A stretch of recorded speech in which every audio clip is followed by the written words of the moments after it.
Medina Az-Zahra, qyteti i ndryshuar i shkëlqyer.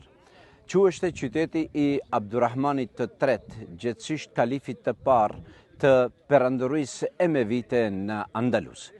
Ai largoi të them zyrat dhe rezidencën e tij nga qyteti i Kordobës dhe i solli në prag të malit ose në buzë të malit.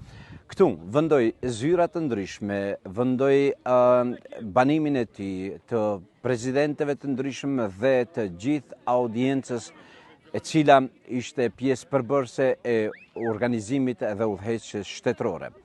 Ai prishte njerëz dhe ministra dhe ambasadora dhe mbretëri të ndryshëm në këtë vend këtu. Qytet në të cilën kishte kanalizim, qytet në të cilën flasim rriteshte ose ngriteshte uji i nxehtë deri në pjesët më të larta të zyrat e kalifit. Dhe më interesante që uji i ftohtë vinte nga malet, depërtonte në kuzhinën qendrore të këtij qytetit nga u nxehte dhe kalonte nëpër shtëpiat e banuara. Bëjmë fjalë për një ekselencë dhe për një udhëheqës kalifit që sot e kësaj dite e tërë Andaluzia dhe gjithë Spanja mburret me këtë dhe UNESCO nga 2018 ka marrë përsipër për restaurimin dhe renovimin e gjithë këtij qytetit dhe shndrimi i tij në formën e cila mundësisht ka ekzistuar që në atë botë. Flasim pra për shekullin 9 dhe kalimin në shekullin 10.